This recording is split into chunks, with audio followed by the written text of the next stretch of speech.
Guys, thank you again for subscribing to my Patreon. Love you guys. Thank you again. On this one, we're talking about my workflow, right? This is Premiere, file storage, file management, super, super crucial things, right? First and foremost, have a backup, guys, or have a RAID that backs up for you. It's so important. If you're using a spinning disk drive, I've broke so many. Be so careful. Like every time you pick it up and put it down, it's like the most fragile thing, right? Because I've broken so many drives. And so anyways, always have a backup. Be so careful. Another thing I love is my trackpad. It's so fast for Premiere, ripping things left and right, zooming in and out. I'm not sure you can do a lot of that on a mouse. And so anyways, I'm a huge fan of that. And one thing that I really want to chat about is just keeping things organized. This is something I learned along the way. GoPro as organization was this. I actually helped manage all the drives at GoPro at one point in time. We had, hundreds and hundreds of terabytes of stuff. What our naming convention is, it's not necessarily a naming convention, but the date is so important, right? We got to start these files with the date being the year, the month, and then the day. So when you go to look at it, you're not seeing a bunch of things shot in January from different years or vice versa, right? So you want the year, then the month, then the day. So it all lines up, and then whatever you want to name it. From there, we go into our folder structure that is the raw. So like if I shoot something on the A7R, that's that right in there. We have the computer audio. We have the screen recording. We have the microphone. It's nice to have all that stuff together, separate than all the things that you're going to be editing on and working on. So the other folder is called live work.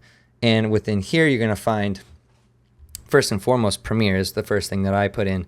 I actually won't put in these other folders, but in the end, when you have all your edit put together, you might have a music folder, an After Effects folder, color, graphics, sound effects, exports, deliverables, right? It like the list goes on and on, but these are all things that you're actively creating with those RAWs, right? So we're going to go ahead and open up Premiere real quick and get this thing going. I'm not sure. A lot of you guys might know import and export settings within Premiere.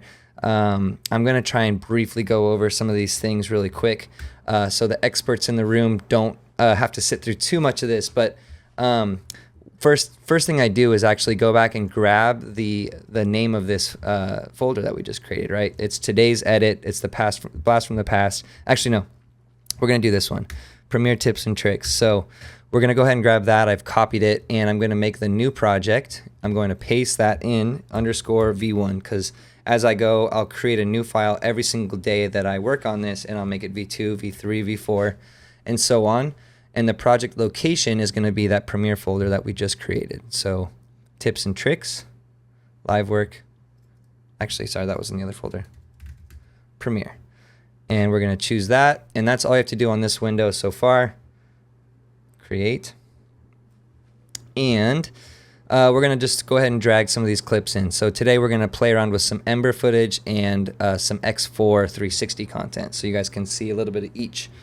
So typically when I'm scrubbing through all the selects, especially on 360, I don't reframe anything until the end. I like to just see the entire 2:1 aspect ratio, and so to make that really easy on ourselves, I'm going to right click and new sequence from clip.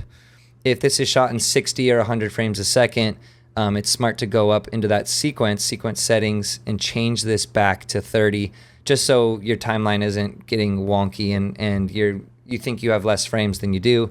And so from here, I would pull my selects, right? I'm going to just mute this for now. But I would go around and I would be like, okay, well, he probably does, obviously when you're scrubbing your content, you're like probably looking high and low for cool stuff, right? But for this use case, we're gonna just grab anything that's quick and easy. Let's see. I know we rotate around him at one point. That's a really cool shot, and I have the actual Ember shot to show for it. Like here's for example. And then so we'll hit C to cut. Bingo, right? And then we're gonna cut, and that's us rotating around it. I know that's a cool shot from the Ember. And then all we do is slide that clip up. If there's another moment back here or whatever, you can, another cool BTS, whatever it might be, you can slide that up as well.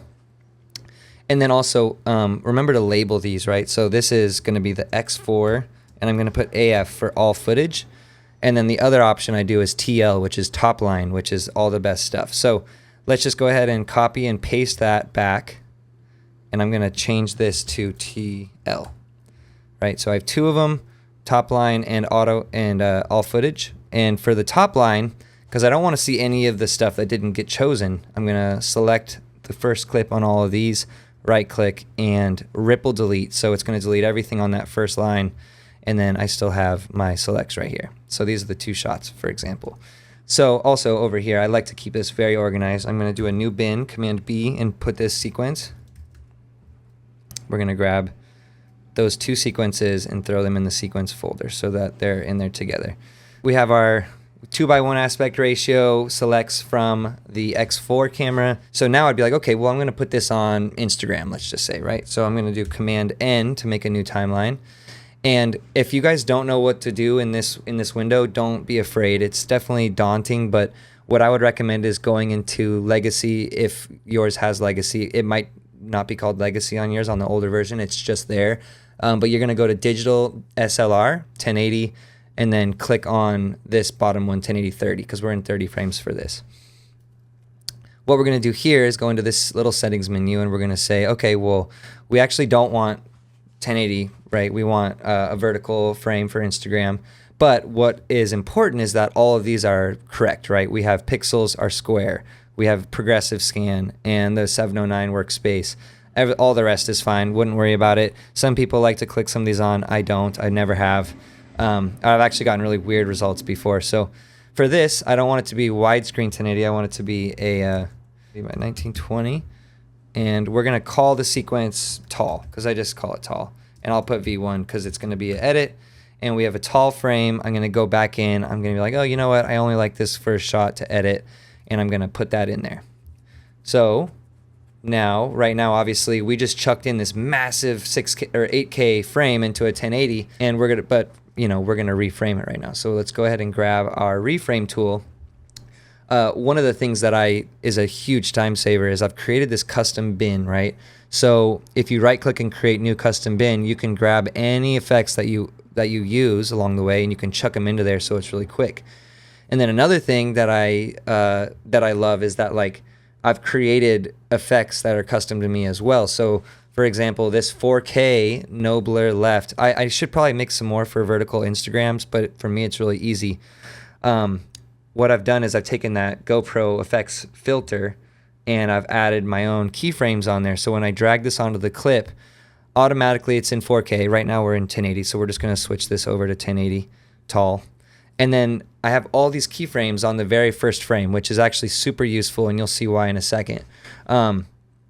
So all of those are already on there. And then by the last frame, let's just say, we'll just go there. We're going to add some more, right? Cool. And we're going to go back to the first frame. We're going to reframe this to make it look in the way we want it to look. So let's maybe start at me. I'm going to look down. We're going to zoom in a bit. My computer's being really slow because I'm running so many programs right now to do this. And it's a brand new computer. I'm just getting all the kinks. I migrated everything, which was a bad idea. It's been crashing and stuff. So I need to probably wipe it at some point. So let's just go ahead and do something very simple for this. You can reframe your shot. Now the program knows we're going to move from this frame to this frame by the end. And we'll go ahead and start that. We'll see. And I want it to look over at him sooner, right? So I'm going to just scoot these over and I'm going to right click and ease in. Typically I like to ease out and then ease in. The first keyframe I'm just going to leave as it is because I want it to pan over to him pretty quick. I'm going to do it even quicker. And anyway, so that's a very simple, I like to have motion blur off. It's a very simple, like quick reframe just so you guys can see what we're working with. And then if you wanted, you could finish back over looking at me or closer to him and zoom in more, look up more, whatever it might be. And then once you kind of start doing more of these, like for example, I actually want these to stay linear at the end so it's not easing anything. And then these I'm actually going to have be auto. I love auto is my favorite option. Actually, can leave. Yeah, looks great. Okay, so that's just a really quick and simple way to do those. And let's go back and grab this other Ember footage now, right? So we have a few shots to look at. This last shot was the shot you just saw. I'm gonna grab this and put this shot into that edit. We're gonna grab this frame. Okay, in and out points, we're gonna chuck that in. And now, same thing. We got a huge 5K file in on this 1080, right? So we can zoom this out. Right now, since it's a 10, like if this was a 4K widescreen, then I would go in and I would just right click and say set to frame size, because I'm working with a smaller frame and a bigger video. Or if it's the opposite and you need the video to be bigger, like a 1080 video in a 4K timeline, then you would scale, right? If I hit set right now, it's obviously going to zoom way too far out. I don't really want that. So for ease of time or whatever, I'm just going to figure out, okay, well, how much room do I have? And it's sometimes smart like this. I think 67 is fine, but there's actually a little bit more frame. It's if you go 66.7 and you get a little bit more image out of it. I don't like to waste any pixels, top or bottom, right? And now we can reframe. We're going to reframe there and here. And actually, I keep using my shortcuts. I'm going to show you guys those here in a second as well. Make sure that's on the first frame. And I panned over way too quick, but right here, let's do that. We're going to make this auto, just the middle keyframe. Boom. Sweet, right? Close enough for an example. For this also, we're going to do a quick little color just for fun.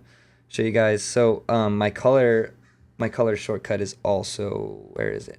It also has these drop downs already opened, so I don't have to go in and click all three of these open. I know I'm going to need them open, so I right clicked and hit save preset. Made sure those are all open. I always go down to my my curves first, right? But with what I did is I shot this footage in HLG on the Ember, and it has a lot more information. Lately on Ember, I've been upping the shadows. Usually I don't mess with the shadows right here, but it does something different with Ember footage. I don't know why, but it's been looking really nice. So I've actually been adjusting my shadows up here, still crunching it back here, but you're getting a different image, and it looks better. And then I usually kind of up the middles. This is a very bright shot already. From here, you can adjust your saturation. Like I've shown in a previous version years ago, is I actually use this saturation. I get the overall image looking pretty good where I want it, but I know the oranges are a little crazy, so I'm going to just pull those oranges back a tiny bit, and that feels good. I want a little more blue out of it. Oops. And we'll push those blues up even more. We're also going to go add some saturation really quick. Sharpening. Sharpen this puppy up because it could use a lot. His shoes are very sharp. I kind of missed the focus on the ball once he hit, but whatever. So that's good. And now we have like a little, you can show the BTS. Wow, the audio is so bad. And then you could show the shot. Another cool moment we got here. So like, let's just extend this, cut it, so we know that's good. And we're gonna scrub. If we hit Y and then we scrub, I'm gonna go to that moment where he spins his club back down, and we're gonna reframe this. I'm actually gonna hit reset on this. Or sorry, wrong one. I'm gonna hit this and just cancel all the keyframes that I made previously, because we don't want those back there in the timeline to be pulling the image a certain way outside of what you're looking at. And for this one, we're actually going to zoom in as he drops the club. We're going to just go to like 90, and we're going to reframe this as well. So what I'm doing is I'm adding a keyframe at the start. I'm adding a keyframe one frame before the end, and reframing there as well. So now it's zooming in. Beautiful shot. We still have our color. It looks great because I only extended that moment. Bam. Right? Awesome. So either way, we could use that chip, we could use this, whatever it is. A lot of times it's cool to have the BTS on the top of the screen or the bottom, and then you split screen it. It's another option, right?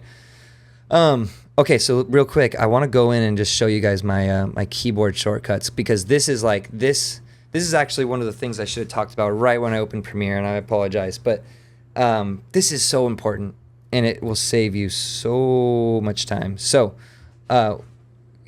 get a good look at this.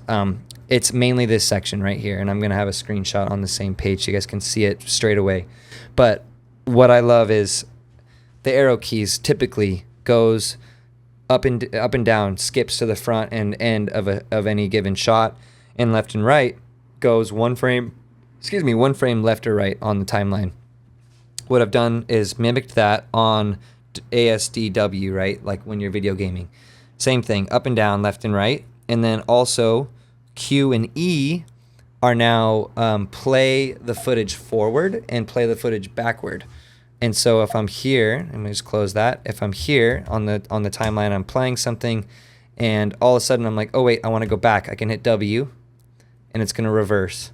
If I want to go to the next clip, I can hit D, and it goes, or E, and it goes back and forth, D and E. If I want to go to the last frame of a shot and then one frame back, D, and then S.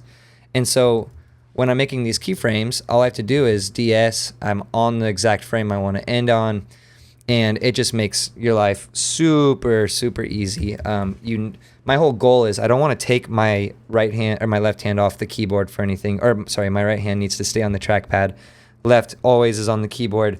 The only thing right now that I've been trying to figure out is the delete button. Sometimes you want to delete something. You have to move your right hand for the delete, most likely. And I've tried to make delete somewhere else, but it's the wrong delete, and it doesn't work. So anyways, besides that, that's just a super, super, super quick way. You will save so much time over the years doing that as well. Let's see. So I have all my other things in here that I'll use. Warp stabilizer, different color things, different, horizontal flip. A lot of times I flip shots if you can't tell that it's horizontally flipped, or it doesn't matter. It's nice to have the image going the same direction into the next shot or whatever. In terms of Premiere, I'm pretty sure that's the nitty gritty of everything. Let me just think real quick.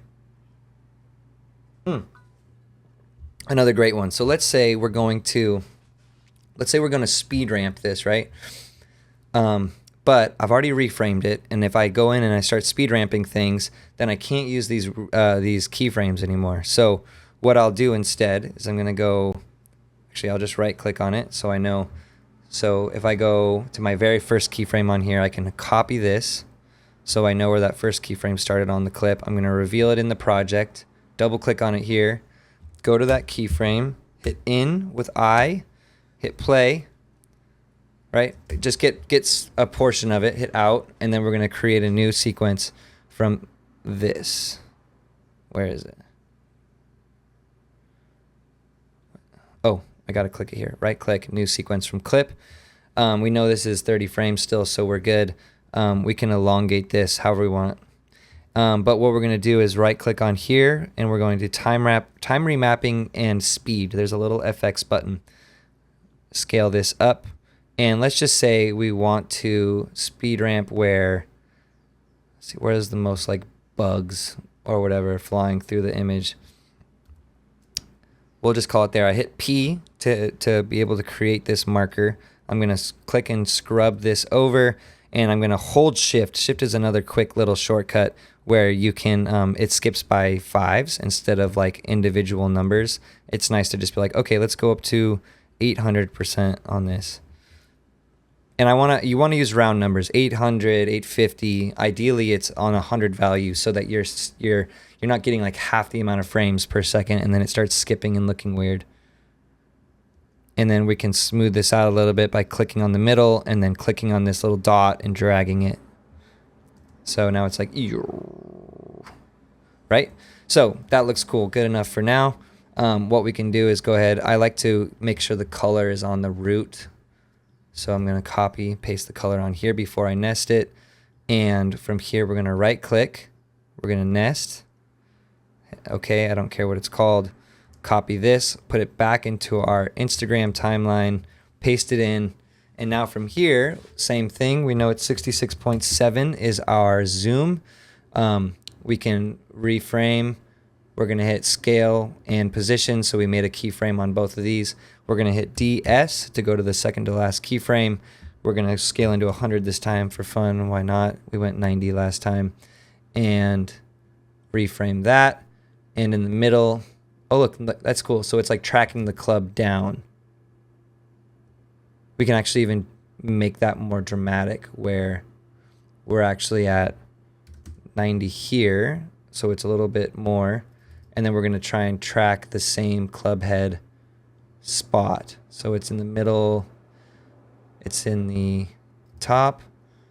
And then we're going to go over a little bit. So it's kind of along the same zone. And then we're going to smooth these keyframes out with auto. So now, looked pretty bad, but I'm kind of doing too much, but let's try this. We're going to ease out on this top one so that it will smooth it. Oh, no, ease in is what I want.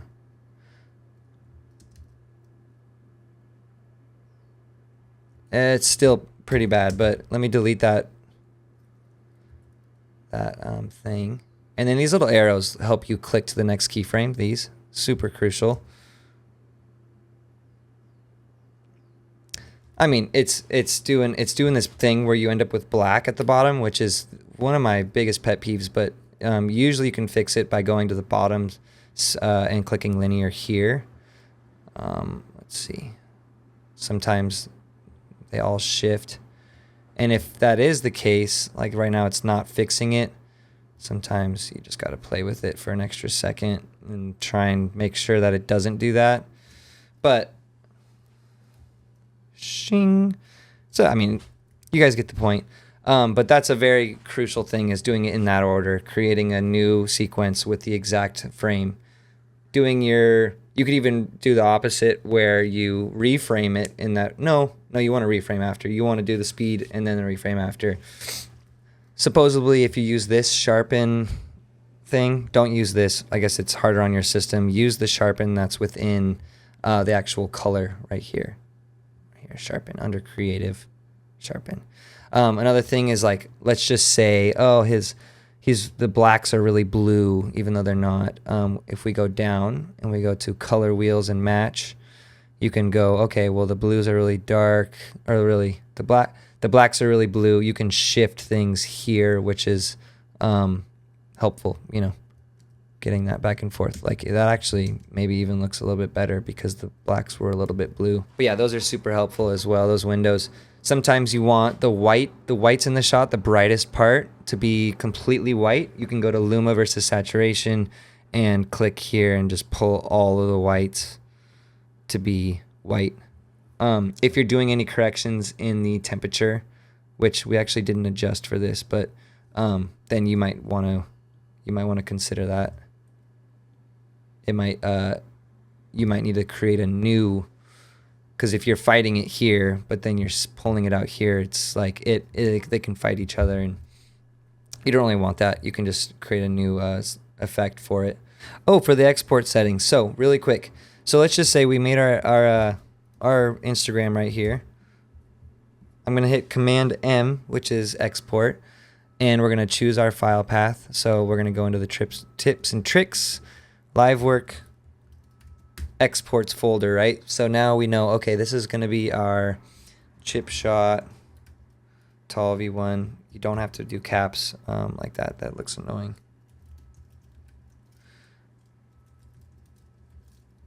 Tall V1. And then I can do LQ because it's low quality. I'm going to use an MP4. So first and foremost, there's two things that I use. I use either H.264 or a QuickTime file. QuickTime is going to be a ProRes 422, right? That is going to be our highest resolution, Apple ProRes HQ. And we know everything's going to be maxed out, best quality, and then you can just export that out just like that. Or if you're in H.264, which is what I'm going to do for Instagram, I'm going to make sure it's match source. And if you click match source, everything that you did on the import settings should remain the same. 2997, progressive, We can click more. We can see that everything is exactly identical. One thing that we like to change is making this a 2-pass. So you would go down to your bit rate, you'd make it a 2-pass. From what I understand is it just goes through everything twice. It double checks every frame to make sure it looks as best as it can.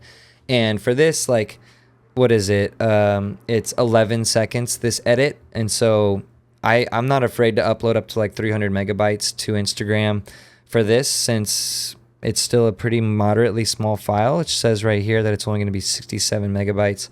I'm going to leave this pretty high just to maximize the quality. And then we can go ahead and hit export. It's going to run through that. And then you're good to go. Sometimes you have like, a million shots from a whole trip. And let's just say you're doing like, oh, we shot this one effect so many times. You can go in and just label that effect. So when you're pulling selects, just label it now, label it at the start. And then later on, you can be like, oh, there's every single shot that is that type. And then I know it's there. I know what I'm looking at. It just makes things a little bit easier. That's kind of a nice one. Another thing that's super, super crucial and just makes your life a lot faster is when you're in here and you're like, okay, I don't need this file. There's one in here that instead of like right-clicking, delete, or dragging to the trash can, what we like to do, or right-clicking the trash can and hitting empty trash, what we'll do is we'll do Command Delete, and then we'll do Shift Command Delete, and that means yes, empty the trash. So, and then once you get quick at it, you just go and hit enter. So you go Command Delete, Shift Command Delete, enter, and then that file that you didn't need is gone. Be very careful. If you get really fast at that, you can end up throwing away things on accident, so just be cautious. You've been warned.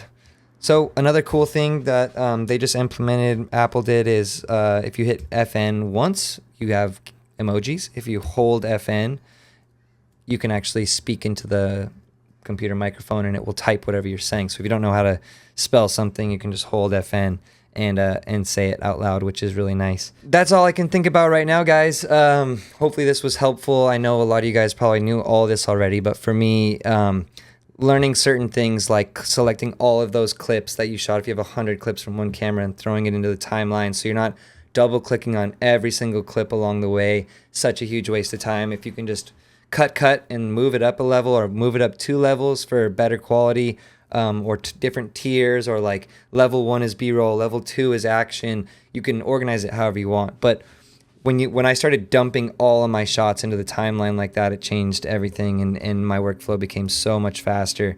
And then as you go, you can be like, okay, well, these were actually the best selects, and then you can just select those and then make the new timeline, and then these were actually the best of those. And so you have different layers. And then all of a sudden you're like, okay, cool, I'm looking at 2 minutes for this edit instead of an hour of footage that was broken down from 4 hours of footage. Like you can just continuously break it down over and over and over until you know you have the absolute best. And then when you need a little something and you're missing something, you can go back a layer, go back 2 layers, see what better, worse options are, and so forth. And yeah, I just like to keep everything as highest resolution as possible. And you're just looking at things, making sure you're doing everything in the right order, applying a little bit of sharpening if it needs it, a little bit of color, whatever. Like these actually match pretty good. I didn't even compare the two, but I didn't even color this first shot. But yep, if you guys have any questions, seriously reach out. Happy to help any single one of you guys. I'll have the Discord group open every day once everyone's in there, and yeah, just happy to like bounce ideas off each other, chat about whatever. And hopefully this brought you guys some value as well. Yeah, I do this every single day and I rip through it, and I feel like I've really gotten to a place where I'm super quick, and hopefully some of these tips and tricks will help you guys. And then that time you save, you can be shooting, you can be chilling, whatever it is you want to do. So, yeah, reach out. Thank you guys again. Appreciate you guys. I'm going to shut this down, call it a day. I'm here if you guys need anything. Love you guys. Thank you guys. See you on the next one.